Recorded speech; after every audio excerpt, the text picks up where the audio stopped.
I was born and raised in Chicago. My dad was a Chicago police officer.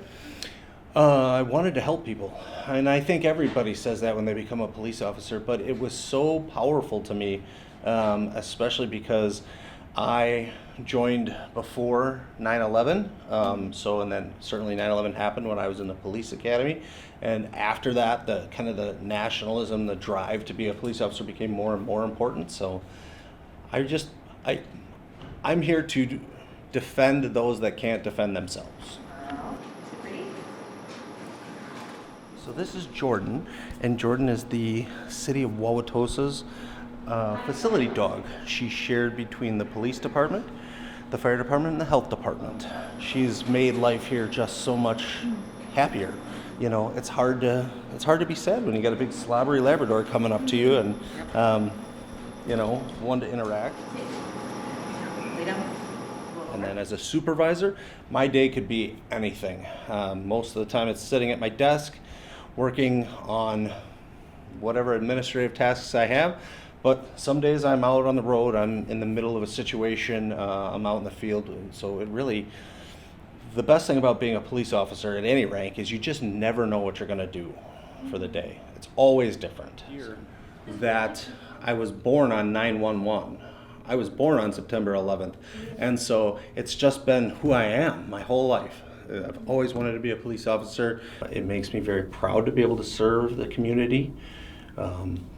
There's a feeling of heaviness, of responsibility. We are entrusted by the citizens of our community to go out and make life or death decisions in the blink of an eye, and we have to be right.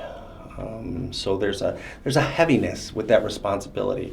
It doesn't cause stress or anxiety, but you just feel the power, the weight of it. So I like to hang out with my kids, go walk our dogs, hunt, fish, just get away from work as much as I can. I was very fortunate that my grandparents on my mom's side lived in South Dakota.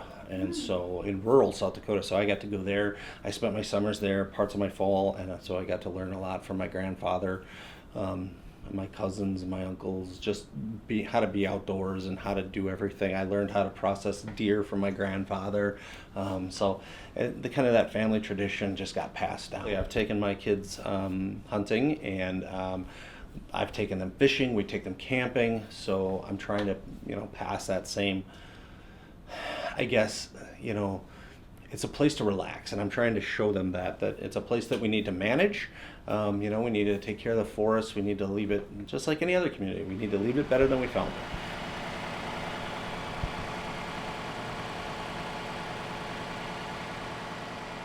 From Pirates of the Caribbean, she loved that movie, so she drew the cover, and then I used it. This reminds me to be a good friend. Answer the phone when somebody calls. This one is like I said, reminds me, what we do. We're there to protect the flock. Sam isn't very, he's a lot like Jordan.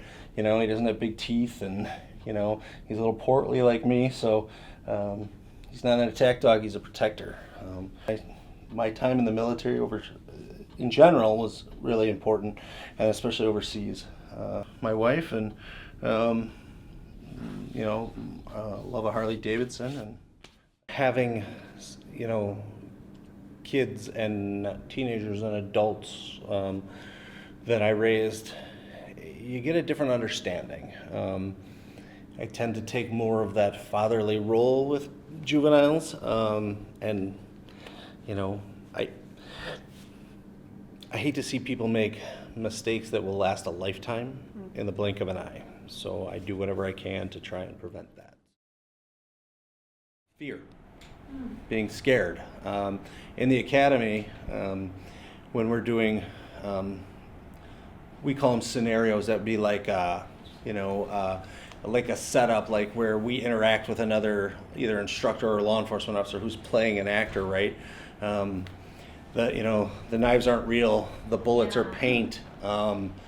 If it's done, you just call a timeout, and you reset when you make a mistake. When you actually get out on the road, there's no reset. It's real. Bullets are real, knives are real, people are real, and victims are real, and you don't get that reset. So that was the biggest difference.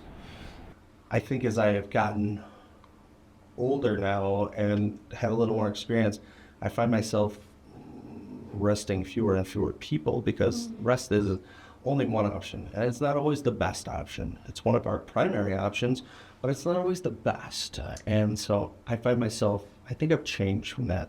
Used to write up, a bunch of tickets. If you were breaking the law, you were getting a ticket. And now I'm like, well, if you're going to get a ticket because you can't afford to pay your other tickets off, so you get your driver's license back, what good is my ticket going to do you? A lot of times people are trying to get to work so they can pay their tickets.